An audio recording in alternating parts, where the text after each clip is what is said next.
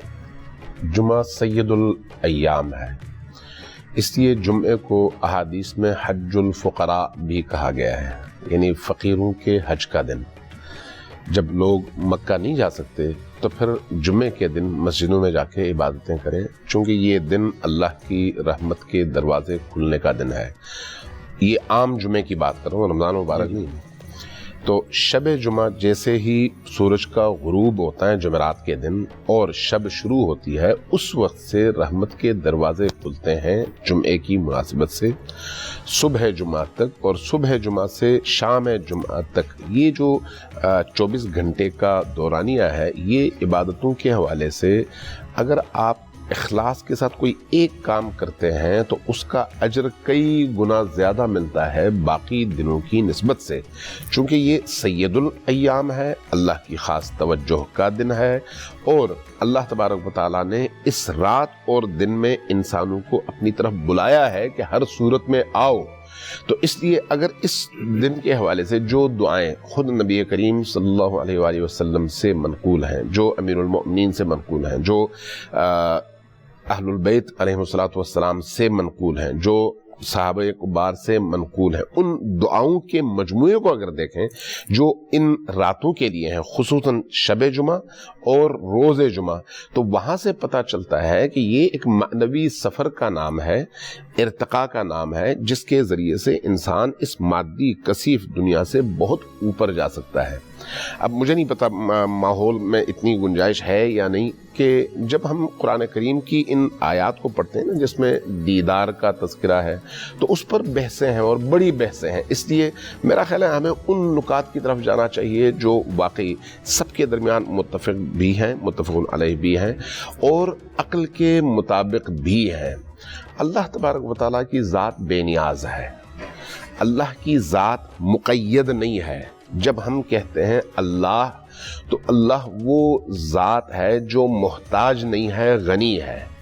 جب ہم اس کے لیے سمت کا تعین کریں تو پھر وہ محدود ہو جاتی ہے ذات، اور اللہ لامحدود ہے. جب اس کے لیے مکان کا تعین کریں تو وہ مکان میں مقید ہو جاتی ہے ذات، جبکہ اللہ مکان سے ماورا ذات ہے. جب زمانے کا اشارہ کریں تو وہ زمانے میں مقید ہو جاتی ہے ذات، جبکہ اللہ زمانے سے ماورا ذات ہے اور خالق ذات ہے ان تمام چیزوں کی. اس لیے خود اللہ تبارک و تعالیٰ سے گفتگو کا جو شرف ان ایام میں، چاہے رات ہو چاہے دن ہو، انسان کو جو عطا ہوتا ہے، تو خود یہ ایک بہت بڑا انعام ہے. جب حضرت موسیٰ سلام اللہ علیہ جب کوہ طور پر تشریف لے گئے اور عرض کیا کہ باراللہ دیدار کرا دے، تو وہاں پر جو جواب آیا وہ کیا ہے؟ لن ترانی یا موسیٰ، اے موسیٰ تو کبھی بھی مجھے دیکھ نہیں سکتا. عربی ادب مولانا تشریف فرما ہے، عربی ادب میں یہ جو لام اور نون ہے لن، یہ استعمال ہوتا ہے وہاں پر جہاں پر نفی کی گئی ہو اور ابدی طور پر نفی کی گئی ہو، یعنی کبھی ممکن نہ ہو. تو تو یعنی اللہ کی ذات وہ ذات ہے جو ہماری نگاہوں کی قید میں نہیں آ سکتی، بے شک اس سے ماورا ذات ہے. ہماری سوچ اور ہمارے تصور کی قید میں نہیں آ سکتی، اس سے ماورا ذات ہے.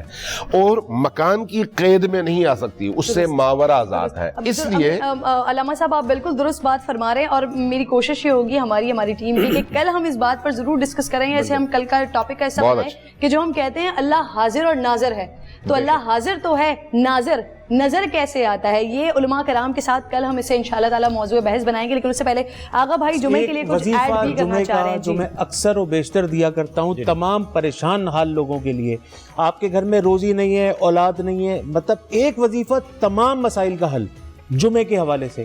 آپ ایک تو جمعے کے دن غسل کریں، نمبر 1 جمعے کو لازمی غسل کریں۔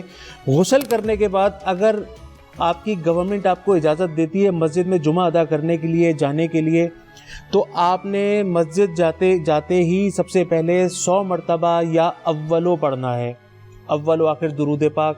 اس کے بعد جمعہ ادا کریں، اور جمعہ ادا کرنے سے پہلے جو خطبے ہوتے ہیں، دونوں خطبوں کے درمیان میں مولانا صاحب 10 سے 20 سیکنڈ کا 25 سیکنڈ کا ٹائم آپ کو ملتا ہے، اس میں اللہ تبارک و تعالیٰ سے آپ جو دعا مانگیں گے وہ قبول ہو جائے گی۔ اپنے گھر ٹائم زیادہ ہونا چاہیے، 20 سیکنڈ سے یہ ٹائم زیادہ ہونا چاہیے۔ حدیث میں آتا ہے کہ اس وقت جو دعا مانگی جاتی ہے وہ قبول ہوتی ہے۔ اپنے گھر سے ٹارگٹ کر کے چلیں کہ میں نے یہ دعا مانگنی ہے۔ اگر آپ نے وہ دعا مانگ لی اور وہ اللہ تبارک و تعالیٰ نے قبول فرمانی ہے، دونوں خطبوں کے درمیان 100 مرتبہ یا اولو پڑھیں، غسل کر کے نکلیں، اور مغرب سے پہلے یا اللہ ہو یا رحمان ہو یا رحیم، یا اللہ ہو یا رحمان ہو یا رحیم مغرب کی اذان تک پڑھیں انشاءاللہ تعالیٰ۔ یہ جمعے کے دن کا وظیفہ ہے۔ ابھی جو ہے وہ وقت ہمارا جو ہے وہ تمام ہوا، اور اجازت آپ تمام حضرات سے لیں گے۔ دعا پر جو ہے وہ مفتی صاحب سے ہم چاہیں گے کہ آج کی دعا جو ہے وہ آپ فرما دیجیے، اور دعا کے ساتھ ہی ہم بریک پر چلے جائیں گے، اور بریک کے بعد آپ سے ملاقات ہوگی۔ ٹرانسمیشن بھی جاری ہے۔ دعا۔ بسم اللہ الرحمن الرحیم، الحمدللہ رب العالمین، والصلاة والسلام علی سید الاشرف الانبیاء والمرسلین، اللہم صلی علی محمد وعلی آل محمد کما صلیت علی ابراہیم وعلی آل ابراہیم انک حمید مجید، اللہم بارک علی محمد وعلی آل محمد کما بارکت علی ابراہیم وعلی آل ابراہیم انک حمید مجید، یا رب لک الحمد کما ینبغی لجلال وجہک وعظیم سلطانک، یا رحمان اللہ، یا رحیم اللہ، یا کریم اللہ، یا ستار العیوب اللہ، یا غفار الذنوب اللہ، یا ذا الجلال والاکرام اللہ، یا حفیظ اللہ، یا سلام اللہ، استغفر اللہ استغفر اللہ استغفر اللہ ربی من کل ذنب واتوب الیہ، استغفر اللہ الذی لا الہ الا هو الحی القیوم واتوب الیہ، حی القیوم واتوب الیہ۔ اے اللہ، آج اس رمضان مبارک کی خوبصورت ٹرانسمیشن میں یا اللہ جو بہت خوبصورت پیغام یہاں سے پوری دنیا تک جا رہا ہے، یا اللہ اس پر بیٹھ کر ہم نے جو گفتگو کی اس میں سب سے پہلے سچے دل سے یا اللہ ہم نے توبہ کی، ہم توبہ کرتے ہیں یا اللہ، بالخصوص دنیا کا ایک بہت بڑا گناہ کبیرہ میں جس کا شمار ہوتا ہے جسے غیبت کہتے ہیں، یا اللہ سچے دل سے توبہ کرتے ہیں، یا اللہ ہم سب کو معاف فرما دے، یا اللہ پوری امت کو معاف فرما دے۔ اپنے پیارے پیغمبر صلی اللہ علیہ وسلم کی پوری امت جہاں جہاں بھی علمی طور پر، شعوری طور پر، غیر شعوری طور پر جو جہاں اس میں جکڑا ہوا ہے، اے اللہ تو سب کو معاف فرما دے، یا اللہ معافی کے ساتھ ساتھ یا اللہ تو اس توبہ پر استقامت نصیب فرما دے، یا اللہ دنیا کے ہر مسلمان کی ہمارے دلوں میں سچی محبت نصیب فرما دے، یا اللہ اپنی ذات سے ہر ایک کو افضل، اعلیٰ، بالا سمجھنے کی توفیق نصیب فرما دے، یا اللہ ہمارے والدین، اساتذہ اکرام، اسلاف و اکابرین، یا اللہ جتنی امت زندہ ہے، یا اللہ جتنی دنیا سے چلی گئی، یا اللہ سب کے صغیرہ کبیرہ گناہوں کو معاف فرما دے، یا اللہ جو قبروں کی پاتال میں اتر گئے آج یا اللہ وہ زندوں کی دعا کے مستحق ہیں، یا اللہ ان کی بھی مغفرت کا اعلان فرما دے، یا اللہ رمضان مبارک کی گھڑی ہے، یا اللہ یہ قبولیت کا وقت ہے، یا اللہ جمعۃ المبارک کا دن، یا اللہ ان مقدس ساعتوں کی برکت سے یا اللہ جو نہیں مانگ سکتے وہ بھی نصیب فرما دے، یا اللہ جو نہیں مانگ سکتے وہ بھی نصیب فرما دے، یا اللہ جو نہیں مانگ سکتے وہ بھی نصیب فرما دے۔ اے اللہ جس طرح یہاں جمع ہیں کل قیامت کے دن اپنے مصطفیٰ کے قدموں میں جمع فرما دے۔ صلی اللہ علی النبی الکریم الامین، آمین آمین آمین برحمتک۔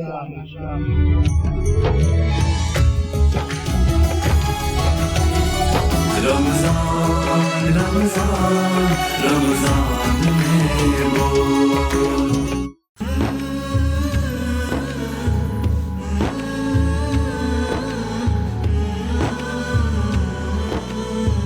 السلام علیکم ناظرین کرام، آج بھی اس سیگمنٹ میں ہم ہمیشہ کی طرح حسب روایت اللہ تعالیٰ کے ایک پیارے محبوب بندے اور نبی کا ذکر کریں گے، جن کا ذکر قرآن پاک میں بھی کئی مرتبہ آیا ہے، جو ہماری قدم قدم پر رہنمائی فرماتا ہے۔ ناظرین کرام، آج بات کرنے والے ہیں ہم خلیل اللہ کی۔ جی ہاں، اللہ تعالیٰ نے جنہیں دوست کہا، اللہ تعالیٰ کا دوست، کتنی بڑی بات ہے، کتنا بڑا مرتبہ ہے۔ اس سے بڑا مرتبہ کیا ہو سکتا ہے؟ صرف اللہ کا محبوب ہونا۔ جی ہاں ناظرین کرام،